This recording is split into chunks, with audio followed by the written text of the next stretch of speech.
ഇന്നത്തെ നമ്മുടെ വീഡിയോയിൽ നമ്മൾ പറയാൻ ഉദ്ദേശിക്കുന്നത് നമ്മുടെ വീടുകളിൽ സാധാരണ നമ്മൾ ഉപയോഗിക്കുന്ന പലരും മൈൻഡ് ചെയ്യാത്ത ചെറിയൊരു ഡെപ്പിൽ നമ്മൾ എടുത്തു വെച്ചിട്ടുള്ള ജീരകത്തെ പറ്റിയാണ്. ഉസ്താദ് എന്താ ജീരകത്തിൻ്റെ എന്തെങ്കിലും കച്ചവടം തുടങ്ങാൻ പോവുകയാണോ? ഉസ്താദ് അർഷദ് ബദരി അഷ്ടവൈദ്യനാവാൻ പോവുകയാണോ എന്നെന്തെങ്കിലും ആരും ചോദിക്കേണ്ട. കാരണം നമ്മുടെയൊക്കെ ജീവിതത്തിൽ നമ്മൾ മൈൻഡ് ചെയ്യാത്ത ഒരുപാട് വസ്തുക്കൾ നമ്മുടെ വീട്ടിലുണ്ട്. ചില സമയത്തുള്ള ഉപയോഗം കഴിച്ച് അതൊക്കെ വെറുതെ അവിടെ ഇരിപ്പുണ്ടാവും. അതിൽപ്പെട്ട ഒരു വസ്തുവാണ് ജീരകം. നമ്മൾ ഇന്നത്തെ ഈ ആധുനിക ലോകത്ത് നമ്മുടെ ഒരുപാട് രോഗങ്ങൾക്കുള്ള ഒരു പരിഹാരം അള്ളാഹു നമ്മുടെ വീട്ടിൽ തന്നിരിക്കുന്നു ജീരകത്തിൻ്റെ രൂപത്തിൽ. അതുകൊണ്ടാണ് ജീരകത്തിൻ്റെ ഗുണങ്ങളെപ്പറ്റി ഞാൻ ഇന്നത്തെ വീഡിയോയിൽ പറയുന്നത്. അല്ലാതെ ഞാനൊരു വൈദ്യനാവാൻ പോകുന്നത് കൊണ്ടോ അല്ലെങ്കിൽ ജീരകത്തിൻ്റെ കച്ചവടം തുടങ്ങാൻ പോകുന്നത് കൊണ്ടോ അല്ല. അപ്പം ജീരകം 4 രൂപത്തിലുണ്ട്.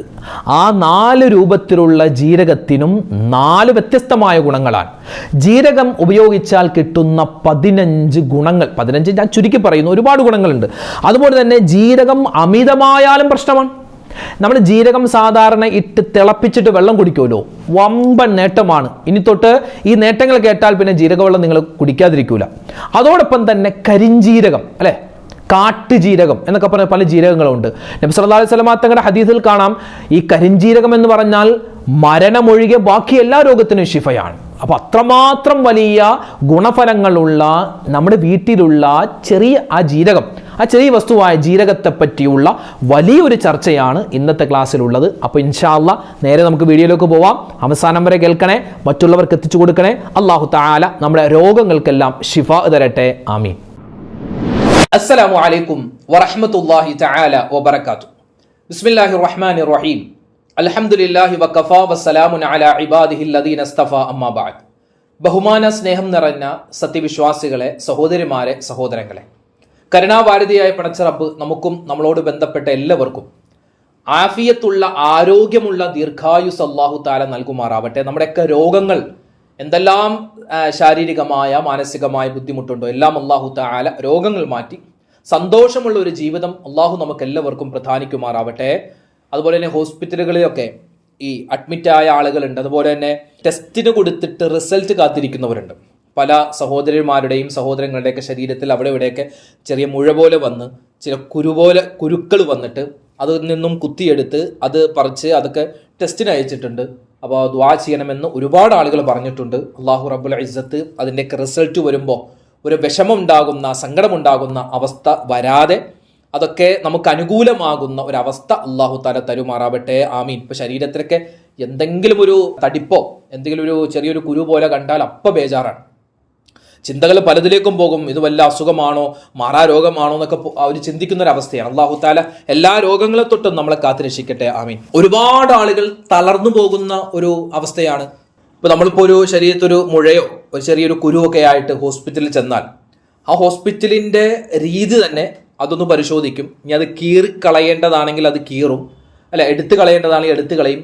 അതിൽപ്പെട്ട ഒന്നാണ് അതിൽ നിന്നും കൂടുതൽ കാര്യങ്ങൾ അതിനെപ്പറ്റി അറിയാൻ വേണ്ടി ടെസ്റ്റിന് അയക്കുക എന്നുള്ളത്. അത് പണ്ട് മുതലേ ഉള്ളതാണ്. ഇപ്പോഴ് കൂടിയിട്ടുണ്ടെന്നേ ഉള്ളൂ, പണ്ട് മുതലേ ഉള്ളതാണ്. അത് നമ്മുടെ ഗവൺമെന്റിന്റെ ഒരു പോളിസി തന്നെയാണ്. അങ്ങനെ ചെയ്യണമെന്നാണ്. ആ രോഗി എന്താണ് ആ യഥാർത്ഥ രോഗമെന്നറിയാൻ.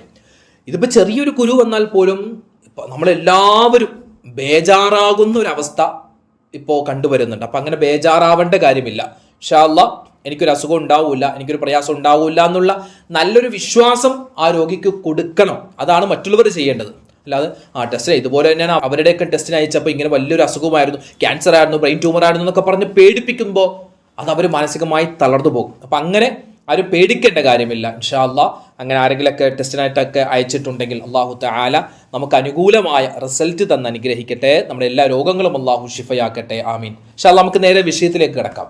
നിങ്ങൾ കണ്ടതുപോലെ ജീരകത്തെ പറ്റിയാണ് ഇന്നത്തെ ചർച്ച.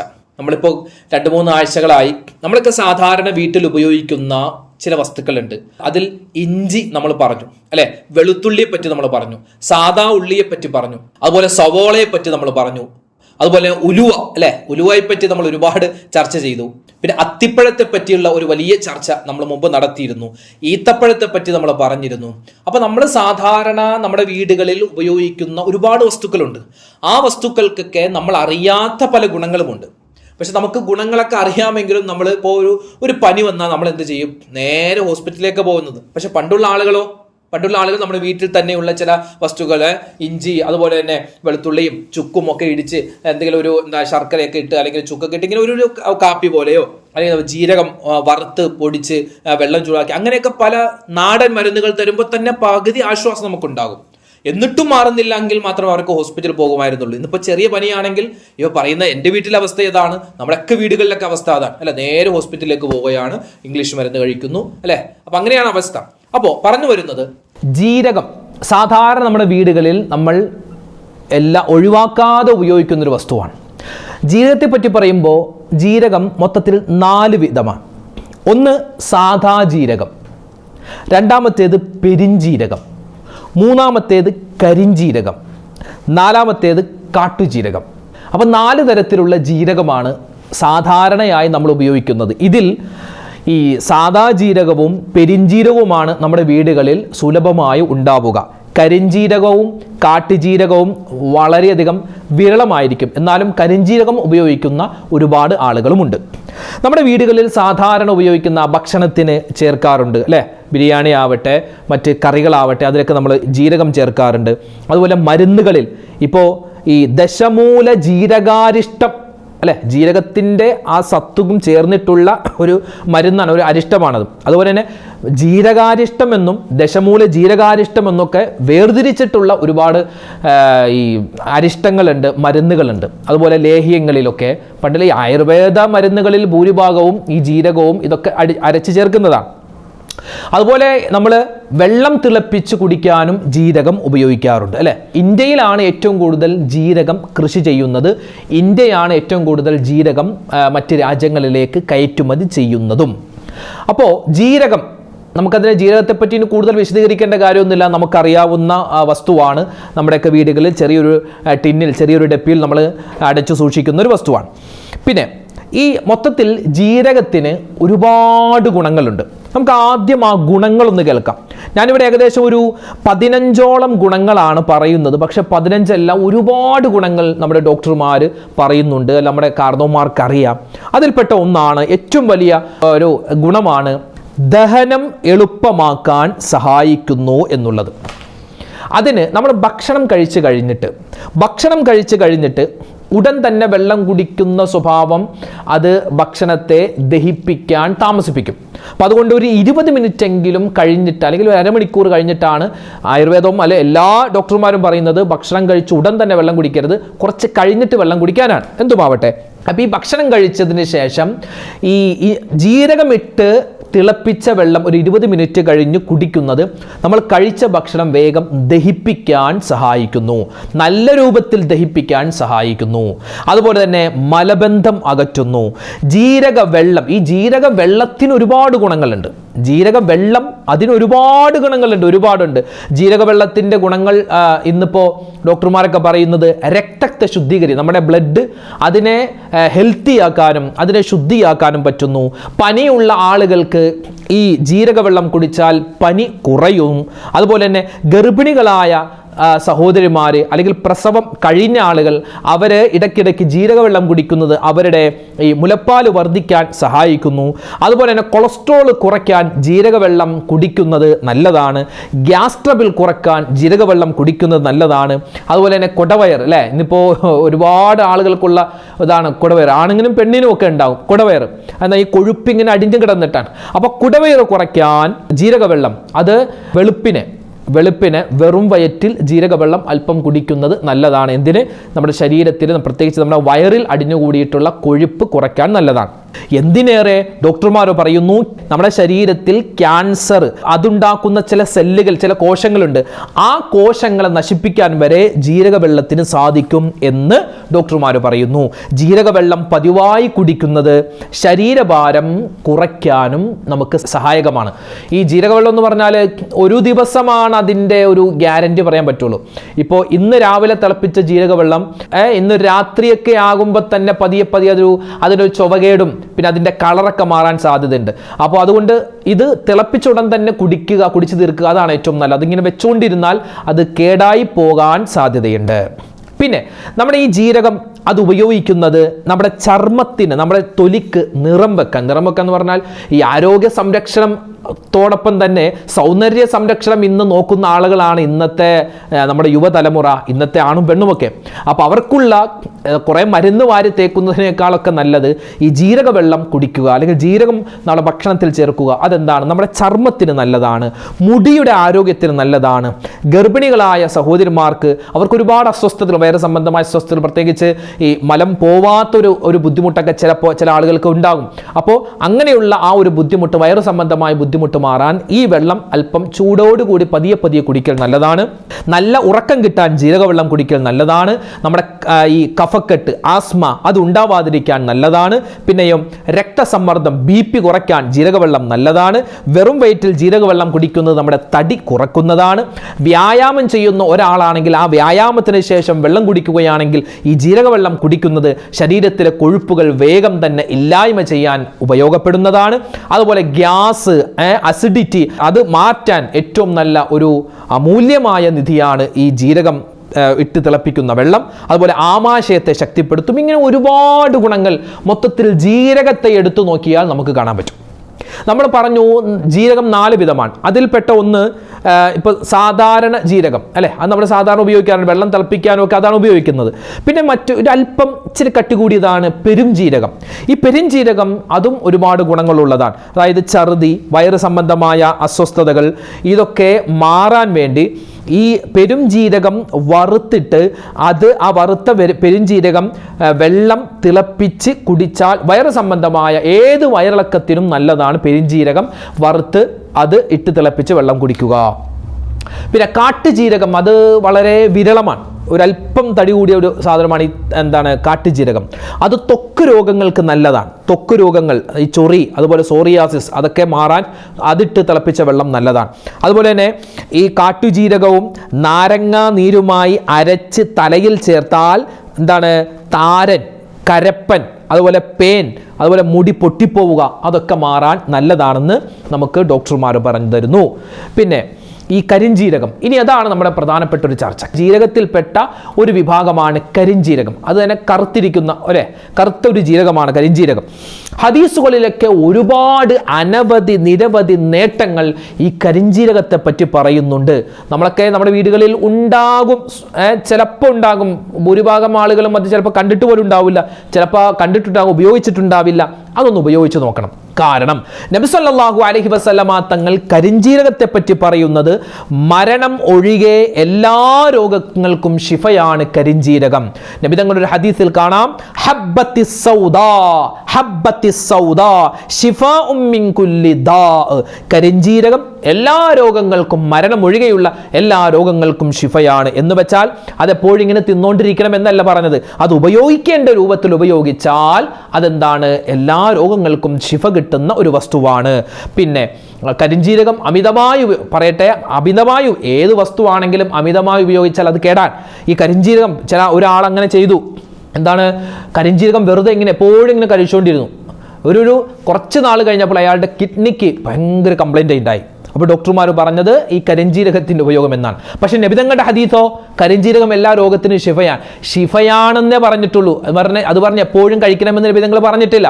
അത് ഉപയോഗിക്കേണ്ട രൂപത്തിൽ ഡോക്ടർമാരൊക്കെ ഓരോ ആളുകൾ, ഇപ്പോൾ ഷുഗർ കൂടുന്ന ആളുകളുണ്ട്, ഷുഗർ കൂടിയ ആളുകളുണ്ട്, അതുപോലെ പ്രഷർ കുറഞ്ഞു പോകുന്ന ആളുകളുണ്ട്, കൊളസ്ട്രോള് ഹൈ ലെവലിൽ നിൽക്കുന്ന.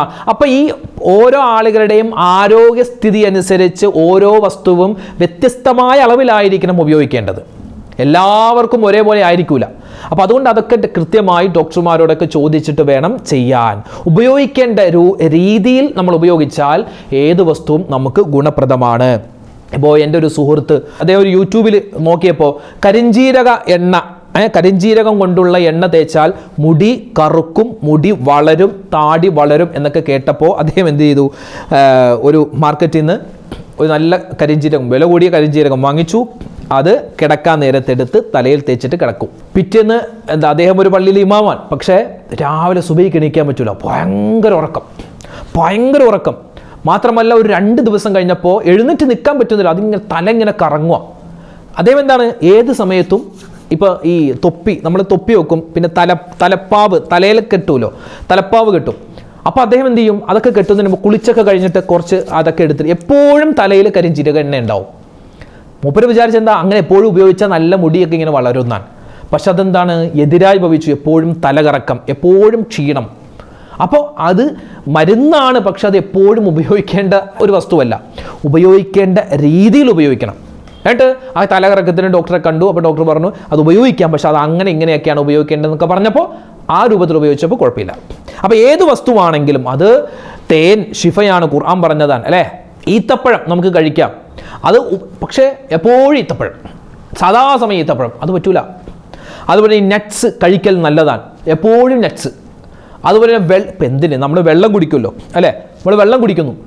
ഈ വെള്ളം നമ്മളിപ്പോൾ എത്ര വെയിറ്റ് ആണോ ഉള്ളത്, ഓരോ 20 കിലോക്കും 1 ലിറ്റർ വെള്ളം വീതം കുടിക്കണമെന്നാണ്. ഇപ്പോൾ 80 കിലോ ഉള്ള ഒരാൾ, എനിക്കിപ്പോൾ 80 കിലോ ഉണ്ട് എങ്കിൽ ഡോക്ടർമാർ പറയുന്നു ഞാൻ ഒരു ദിവസം കുടിക്കേണ്ട വെള്ളത്തിൻ്റെ അളവെന്ന് പറഞ്ഞാൽ 4 ലിറ്ററാണ്. അതായത് ഓരോ 20 കിലോക്കും 1 ലിറ്റർ വെള്ളം വീതം കുടിക്കണമെന്നാണ്. 60 കിലോ ഉള്ള ഒരാൾ 3 ലിറ്റർ വെള്ളം കുടിക്കണം. നമ്മളെപ്പോൾ കുടിക്കാറുണ്ടോ? 12 ഗ്ലാസ് എങ്കിലും ഒരു ദിവസം വെള്ളം കുടിച്ചിരിക്കണം എന്നൊക്കെയാണ് കണക്ക് പറയും. അപ്പോൾ ഒരാൾ എന്ത് ചെയ്തു, അങ്ങനെയാട്ടോ, വാശിക്ക് അയാൾ കുടിച്ചു. 4 ലിറ്റർ കുടിക്കേണ്ട സ്ഥലത്ത് 5 ലിറ്ററും 6 ലിറ്ററും ഒക്കെ വെള്ളം കുടിച്ചാൽ അത് ശരീരത്തിന് കേടാണ്. അപ്പോൾ വെള്ളം കുടിക്കണം, പക്ഷെ അത് അമിതമായാൽ കേടാണ്. ഭക്ഷണം കഴിക്കണം, അമിതമായാൽ എന്തും അമിതമായാൽ അമൃതും വിഷമെന്നല്ലേ.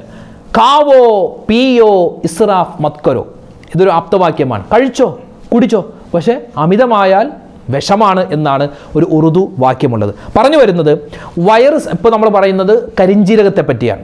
മറ്റ് ജീരകത്തെ പറ്റിയൊക്കെ പറഞ്ഞു. നമ്മുടെ വീട്ടിൽ ഉപയോഗിക്കുന്ന പെരിഞ്ജീരകം, സാദാ ജീരകം, അതുപോലെ തന്നെ വളരെ വിരളമായി കിട്ടുന്ന കാട്ടുജീരകം. ഇത് നമ്മൾ പറയുന്നത് കരിഞ്ജീരകം എല്ലാ വീട്ടിലും ഉണ്ടായിരിക്കേണ്ട ഒരു വസ്തുവാണ്.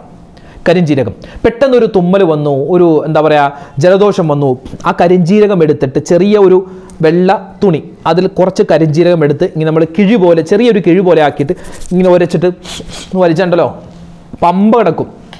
അത് ചെയ്തു നോക്ക്, നിങ്ങളൊക്കെ ചെയ്യുന്നുണ്ടാകും. അങ്ങനെ ചെറിയൊരു തുണിയിൽ, വെള്ള തുണിയിൽ കുറച്ച് കരിഞ്ജീരകം ഇടുക. എന്നിട്ട് അതൊരു കിഴി പോലെ, ഒരു ചെറിയ കിഴി പോലെ ആക്കിയിട്ട് ഇങ്ങനെ ആക്കിയിട്ട് വലിച്ചാൽ ഒരു പ്രത്യേക ഗ്യാസാണ് കരിഞ്ജീരകം. ഒരുപാട് ഗുണങ്ങളുണ്ട്. ഇപ്പോൾ ഹദീസിൽ നമ്മൾ പറഞ്ഞല്ലോ, മരണമൊഴികെ എല്ലാ രോഗങ്ങൾക്കും ശിഫയാണ്. പക്ഷെ അത് ഉപയോഗിക്കേണ്ട രൂപത്തിൽ ഉപയോഗിക്കണം. വയറ്, കുടല്, ശ്വാസകോശം, അതുപോലെ തന്നെ വൃക്ക, കരൾ, ഇതൊക്കെ ശുദ്ധിയാക്കാൻ ഈ കരിഞ്ജീരകം ഇട്ട് തിളപ്പിച്ച് കുടിക്കുന്ന വെള്ളത്തിന് പറ്റുമെന്നാണ്. പ്രസവശേഷം നമ്മുടെ യൂട്രസ്, സഹോദരിമാരുടെ യൂട്രസ് അതൊന്ന് ചുരുങ്ങാൻ ഈ കരിഞ്ജീരകം ഇട്ട് വെള്ളം കുടിക്കുന്നത് നല്ലതാണ്. അലർജി രോഗം, വിരശല്യം, ഷുഗർ, BP കൂടുതലുള്ള ആളുകൾ, ഇതിനെല്ലാം ഈ കരിഞ്ജീരകം ഇട്ട് തിളപ്പിച്ച് കുടിക്കുന്ന വെള്ളം നല്ലതാണ്. പക്ഷെ ഒരു ദിവസം ഒരു 3 ഗ്രാമിൽ കൂടുതൽ ഇത് കഴിക്കാനും പാടില്ല. 2 മാസം തുടർച്ചയായി കഴിക്കാനും പാടില്ല. 2 മാസം തുടർച്ച എല്ലാ ദിവസവും കരിഞ്ജീരകം അതും പാടില്ല. ഇടയ്ക്ക് ഇട്ടിട്ട് ഇപ്പോൾ ഒരാഴ്ച ഉപയോഗിച്ചു, 2 ദിവസം ഉപയോഗിച്ചില്ല, പിന്നെ ഒരാഴ്ച ഉപയോഗിച്ചു, അങ്ങനെ കുറച്ച് ഗ്യാപ്പ് കൊടുത്ത് ഇട്ട് അങ്ങനെ വേണം ഏത് വസ്തുവും ഉപയോഗിക്കാൻ. പിന്നെ ഈ സർജറി കഴിഞ്ഞ ആൾ, ഓപ്പറേഷൻ കഴിഞ്ഞ ആളുകളുണ്ടാവും. ഇപ്പോൾ ഈ സിസേറിയൻ കഴിഞ്ഞ സഹോദരിമാർ, അതുപോലെ തന്നെ ഗർഭിണികളായ ആളുകൾ, അമിതമായി ഷുഗർ ഉള്ള ആളുകൾ, BP ഭയങ്കര ഹൈ ആയിട്ടുള്ള ആളുകൾ, അവരൊക്കെ ഈ കരിഞ്ജീരകത്തിൻ്റെ ഉപയോഗം ഡോക്ടറുടെ നിർദ്ദേശപ്രകാരം മാത്രമായിരിക്കണം ചെയ്യേണ്ടത്. 2 ടീസ്പൂൺ കരിഞ്ജീരകം, ആ കരിഞ്ജീരകം തേനെടുത്ത് അതിൽ ചാലിച്ചിട്ട് രാവിലെ കഴിക്കുന്നത് വണ്ണം കുറയാൻ നല്ലതാണ്. അമിതമായി തടിച്ചിരിക്കുന്ന ആളുകളുടെ ആ തടി ഒന്ന് മെലിയാൻ ഈ കരിഞ്ജീരകം അത് തേനിൽ ചാലിച്ച് കഴിക്കൽ നല്ലതാണ്. പിന്നെയോ പുരുഷൻ്റെ ലൈംഗിക ആരോഗ്യം, അതുപോലെ തന്നെ അവൻ്റെ മസിലുകൾ ശക്തിപ്പെടുത്താൻ കരിഞ്ജീരകവും നാരങ്ങാനീരും ഒരുമിച്ച് ചേർത്ത് രാത്രി കഴിക്കൽ നല്ലതാണ്. ഷുഗർ, പ്രമേഹം അതൊക്കെ കുറയാൻ ഈ കരിഞ്ജീരകം നല്ലതാണ്. ഷുഗർ ഉള്ള ആളുകളുണ്ടാവും, ഒരുപാട് ഉമ്മമാർക്ക് ഷുഗർ ഉണ്ട്. ഈ ഷുഗർ വരാൻ ഏറ്റവും പ്രധാനപ്പെട്ട കാരണം എന്താണെന്നറിയോ? നമ്മളോർക്കും പഞ്ചസാര കുറച്ചാൽ മതി അല്ലേ, മധുരം കുറച്ചാൽ മതി. അപ്പോൾ മധുരം കുറക്കണം, പക്ഷെ അതോടൊപ്പം തന്നെ നമ്മുടെ ചോറുണ്ടല്ലോ, ചോറ് അല്ലേ, സുരേകാരി, അതുപോലെ തന്നെ ജയാരി, ഇങ്ങനെ ഒരുപാട് അരികളുണ്ട്. ആ അരികൾ, ഈ അരി എന്ന് പറഞ്ഞാൽ ഒരു ഡോക്ടർ പറഞ്ഞത്, നമ്മൾ ചില ആളുകൾ പഞ്ചസാര ചായയിലിട്ട് പഞ്ചസാര മധുരം ഒഴിവാക്കും, പക്ഷെ ഒരുപാട് ചോറ് കഴിക്കും. ചോറെന്ന് പറഞ്ഞാൽ പുഴുങ്ങിയെടുത്ത പഞ്ചസാരയാണ് ചോറെന്നാണ്.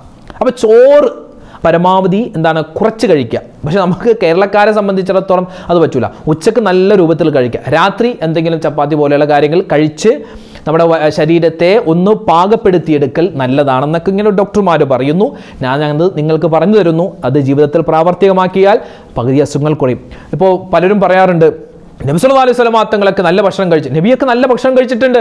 നബി എന്നൊക്കെ പറയാം എപ്പോഴും പട്ടിണി കിടക്കുന്ന ആളൊന്നുമല്ല. നല്ല ഭക്ഷണം നല്ലതുപോലെ നബിതങ്ങൾ കഴിക്കും. പക്ഷേ കഴിക്കേണ്ട അളവിലാണ് നബി സല്ലല്ലാഹു അലൈഹി വസല്ലം തങ്ങൾ കഴിക്കുന്നത് അല്ലേ. നബിയൊക്കെ കഴിക്കുമ്പോൾ ഈ മൂന്ന് വിരൽ കൊണ്ടാണ് നബിതങ്ങൾ സല്ലല്ലാഹു അലൈഹി വസല്ലം ഭക്ഷണം കഴിക്കുക. ഈ 3 വിരൽ. അപ്പോൾ എങ്ങനെയാ റൊട്ടി ചപ്പാത്തിയൊക്കെയാണ് അതിങ്ങനെ മുക്കി ചെറിയ ഒരു ഒലിവിൻ്റെ എണ്ണ ഉണ്ടാകും, അല്ലെങ്കിൽ കുറച്ച് സുറുക്ക, അങ്ങനെ അന്നൊക്കെ അതൊക്കെയാണ്. അത് ഇന്നത്തെ നമ്മുടെ സുറുക്കയാണോ എന്നറിയില്ല, അന്നത്തെ അവർ ഉപയോഗിക്കുന്ന സുറുക്ക അതൊക്കെ മുക്കിയാണ് കഴിക്കുക. ഈ ആടെന്നൊക്കെ പറയാൻ നമ്മളിന്ന് കഴിക്കുമ്പോൾ ആട് വലിച്ചു വാരി തിന്നല്ല, ആട് കഴിക്കും. നബിതങ്ങൾക്ക് ഏറ്റവും ഇഷ്ടപ്പെട്ട ഒരു മാംസമാണ് ആടിൻ്റെ മാംസം. അതെങ്ങനെയാണ് കഴിക്കുന്നത്? മട്ടൻ എങ്ങനെയാണ് കഴിക്കുന്നത്? അതിങ്ങനെ മോര് വലിച്ച് അങ്ങനെയല്ല കഴിക്കണം, ഒരു പിടിയൊക്കെ ആയിരിക്കും കഴിക്കുന്നത്. അതുകൊണ്ട് തന്നെ ഒരു ഹെൽത്തിന് ഒരു കുറവും ഉണ്ടായിരുന്നില്ല. അപ്പോൾ അവരുടെ ഭക്ഷണ രീതിയും നമ്മുടെ ഭക്ഷണ രീതിയും വേറെയാണ്. പിന്നെ കേട്ടോ, ഷുഗറുള്ള ആളുകൾ, പ്രമേഹമുള്ള ആളുകൾ അവരെങ്ങനെയാണ് ഈ കരിഞ്ജീരകം ഉപയോഗിക്കേണ്ടത്? വറുത്ത് പൊടിച്ച് ചൂടുവെള്ളത്തിൽ കലക്കി കുടിക്കുക. എങ്കിൽ ഷുഗർ, പ്രമേഹം, അതുപോലെ തന്നെ BP ഒക്കെ കുറയാൻ ഉപയോഗമാണ് ഈ കരിഞ്ജീരകം. പിന്നെ ഇത് വെറുതെ ചവച്ച് ഇറക്കുന്നത് തൊണ്ടവേദനയ്ക്ക് ശിഫയാണ്. കരിഞ്ജീരകത്തിൻ്റെ ഓയിൽ കിട്ടും. അത് നമ്മൾ ഡോക്ടർമാരുടെ നിർദ്ദേശപ്രകാരം എങ്ങനെയാണോ ചെയ്യേണ്ടത് അങ്ങനെ ചെയ്താൽ മുടി വളരാനും മുടിക്ക് കറുപ്പ് നിറം ഉണ്ടാവാനൊക്കെ സാധ്യതയുണ്ട്. അതുപോലെ തന്നെ ആസ്മ, അലർജി അതൊക്കെ മാറാൻ ഈ ആവി പിടിക്കുമ്പോൾ ഒരു 2 തുള്ളി ആ കരിഞ്ജീരകത്തിൻ്റെ ഓയിലിട്ടിട്ട് ആവി പിടിച്ചാൽ അത് നല്ലതാണ്. മുഖക്കുരുവിന് ഈ കരിഞ്ജീരകത്തിൻ്റെ ആ ഓയിൽ അതെടുത്ത് ഇങ്ങനെ തേക്കൽ, മുഖത്തിന് ആ കുരുവുള്ള സ്ഥലത്തൊക്കെ ഒന്ന് തേക്കൽ, അത് മാറാൻ നല്ലതാണ്. വാതരോഗം, നീര് അതിനൊക്കെ മാറാൻ ഇതിട്ട് മസാജ് ചെയ്യൽ നല്ലതാണ്. നാരങ്ങാ നീരും ഈ കരിഞ്ജീരകത്തിൻ്റെ ഓയിലും അല്പം ചേർത്തിട്ട് കഴിക്കൽ പ്രതിരോധ ശക്തി കൂട്ടുന്നത്. ഇങ്ങനെ ഒരുപാട് ഗുണങ്ങൾ കരിഞ്ജീരകത്തിനുണ്ട്, സാദാ ജീരകത്തിനുണ്ട്, അതുപോലെ തന്നെ പെരുംജീരകത്തിനുണ്ട്. ഇതൊക്കെ ഞാൻ പറയുന്നത് നമ്മുടെ വീട്ടിൽ സാധാരണ ഉപയോഗിക്കുന്ന കറിക്കിടാൻ വേണ്ടി മാത്രമല്ല, നമ്മുടെ ആരോഗ്യ സംരക്ഷണത്തിനും അള്ളാഹു തന്നിട്ടുള്ള ഒരു വസ്തുവാണ് ഈ ജീരകം എന്നുള്ളത്. അപ്പോൾ നമ്മുടെ ഇന്നത്തെ കണ്ടന്റ് ജീരകവുമായി ബന്ധപ്പെട്ടായിരുന്നു. നമ്മളൊക്കെ സാധാരണ ഉപയോഗിക്കുന്നതാണ്. ഇതിൽ ഭൂരിഭാഗം ഗുണങ്ങളും ഞാൻ പറയാത്ത പല ഗുണങ്ങളും ഒരുപക്ഷെ നിങ്ങൾക്ക് അറിയാമായിരിക്കാം. എന്തുമാവട്ടെ, അപ്പോൾ ഇൻഷാ അല്ലാഹ് ഈ പറയപ്പെട്ട രൂപത്തിലൊക്കെ നമ്മൾ പറ്റുന്നത് പോലെ ഉപയോഗിക്കുക. എങ്കിൽ നമുക്ക് ഒരുപാട് ഗുണങ്ങളുണ്ട്. അല്ലാഹു റബ്ബുൽ ഇസ്സത്ത് ഇതെല്ലാം പടച്ചിട്ടുള്ളത്, എല്ലാ വസ്തുവും പടച്ചിട്ടുള്ളത് എന്തിനാ? നമ്മുടെ ഗുണത്തിന് വേണ്ടിയാണ്. പക്ഷെ അത് ഉപയോഗിക്കേണ്ട രൂപത്തിൽ നമ്മൾ ഉപയോഗിക്കുക. അല്ലാഹു സുബ്ഹാനഹു വ തആല നമ്മുടെ എല്ലാവരുടെയും രോഗങ്ങൾക്ക് അല്ലാഹു ശിഫാ തന്ന് അനുഗ്രഹിക്കും മാറാവട്ടെ. നമുക്ക് നല്ല ആരോഗ്യവും ആഫിയത്തുള്ള ആരോഗ്യമുള്ള ദീർഘായുസ്സും പടച്ചവൻ നമുക്ക് എല്ലാവർക്കും നൽകുമാറാവട്ടെ. നമ്മുടെ കമന്റിലൂടെയൊക്കെ ഒരുപാട് സങ്കടം പറയുന്നവർ, സാമ്പത്തികമായ ബുദ്ധിമുട്ട്, കടങ്ങൾ, അതുപോലെ രോഗങ്ങൾ, അതുപോലെ ജോലിയില്ല, അതുപോലെ പ്രശ്നമാണ്, സങ്കടമാണെന്നൊക്കെ ആരൊക്കെ പറയുന്നുണ്ട്. എല്ലാവരുടെയും പ്രയാസ പ്രശ്നങ്ങൾ അല്ലാഹു തആല മാറ്റി കൊടുക്കുമാറാവട്ടെ. ഖൈറും ബറക്കത്തും അല്ലാഹു നമുക്ക് എല്ലാവർക്കും നൽകട്ടെ. ആമീൻ യാ റബ്ബൽ ആലമീൻ. ഇൻഷാ അല്ലാഹ് നാളെ മറ്റൊരു വീഡിയോ ആയിട്ട് നമുക്ക് കാണാം. അതുവരേക്കും അസ്സലാമു അലൈക്കും വറഹ്മത്തുള്ളാഹി തആല വബറകാതുഹു.